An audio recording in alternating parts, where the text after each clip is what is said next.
Hello friends, welcome to cooking with Chandu. ఈరోజు మనం కేవలం 2 ఇంగ్రీడియంట్స్తో ఈ సాఫ్ట్ అండ్ టేస్టీ లడ్డు ఎలా చేయాలో చూద్దాం.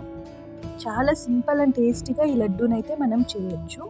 ఈ లడ్డు సోన్ పప్డి కంటే ఎక్కువ టేస్టీగా ఉంటుంది. లడ్డు ప్రాసెస్ ఎలా చేయాలో ఇప్పుడు మనం చూద్దాం. 1 కప్పు సేమియాలు తీసుకోండి. ఆ సేమియా 1 కప్పు తీసుకున్నాం కదా, అదే కప్పులో 1/2 కప్పు షుగర్ని తీసుకోవాలి. అలాగే ఒకే ఒక్క యాలక బుడ్డను తీసుకున్నాను ఫ్లేవర్ కోసం. 2 ఇంగ్రీడియంట్స్ అని చెప్పాను కదండి, 1 కప్పు సేమియా, అదే కప్పులో 1/2 కప్పు షుగర్. ఇప్పుడు స్టవ్ మీద ప్యాన్ పెట్టి ప్యాన్ హీట్ అయ్యాక మనం తీసుకున్న సేమియానైతే వేసుకోవాలి. ఇప్పుడు సేమియాని లైట్ గోల్డెన్ బ్రౌన్ కలర్ వచ్చేంత వరకు మీడియం ఫ్లేమ్లోనే ఫ్రై చేసుకోవాలి.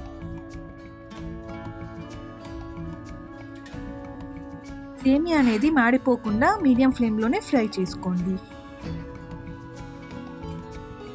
ఇలా ఫ్రై చేసుకున్న సేమియాని ఒక ప్లేట్లోకి ట్రాన్స్ఫర్ చేసుకోవాలి.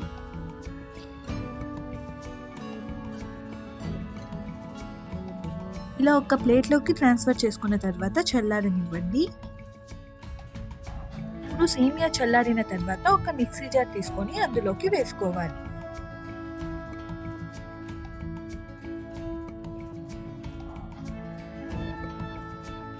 ఇలా వేసుకున్న తర్వాత ఫైన్ పౌడర్ లాగా చేసుకోవాలి. ఫైన్గా పౌడర్ చేసుకున్న దాన్ని ఒక ప్లేట్లోకి వేసుకోవాలి. ఆ తర్వాత అదే మిక్సీ జార్ తీసుకొని మనం ముందుగా తీసుకున్న షుగర్ని వేసుకోవాలి.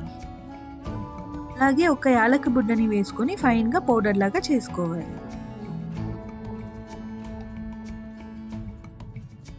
ఇలా ఫైన్గా పౌడర్ చేసుకున్న తర్వాత సేమియా పౌడర్ వేసుకున్న దాంట్లో వేసుకోవాలి.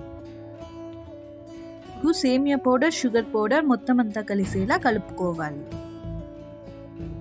ఆ తర్వాత 3 టేబుల్ స్పూన్ల నెయ్యిని వేసుకోవాలి. నెయ్యి మొత్తం పిండికంతా పట్టేలా మనం కలుపుకోవాలి. నెయ్యి లేని వాళ్ళు ఈ ప్లేస్లో కాల్చి చల్లార్చిన పాలనైనా వాడచ్చు. కొంచెం కొంచెం నెయ్యి వేసుకుంటూ ఒక ముద్దలా చేసుకోవాలి. ఇలా చేయడం వల్ల లడ్డు చాలా టేస్టీగా ఉంటుంది. ఒకసారి ఇలా చేశారంటే మళ్ళీ మళ్ళీ ఇదే లడ్డూని చేసుకొని తింటారు. ఇలా కొంచెం కొంచెం నెయ్యి వేసుకుంటూ మొత్తం అంతా కలిసేలా కలుపుకోవాలి. ఇలా పిండి దగ్గర పడిన తర్వాత చిన్న చిన్న లడ్డూలుగా చేసుకోవాలి.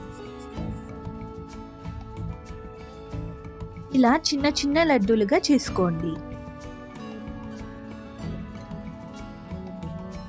అన్నిటినీ ఇలా చిన్న చిన్న బాల్స్ లా చేసుకొని సర్వ్ చేసుకుంటే ఎంతో టేస్టీగా ఉండే లడ్డు రెడీ. చూడండి, తుంచి చూపిస్తున్నాను ఎంత సాఫ్ట్గా ఉందో. ఒకసారి ఇలా ట్రై చేశారంటే ఇంకా వదలరు. మన ఛానల్ని ఎవరైనా కొత్తగా చూస్తున్నట్టయితే మరిన్ని రెసిపీస్ కోసం సబ్స్క్రైబ్ చేసుకోండి.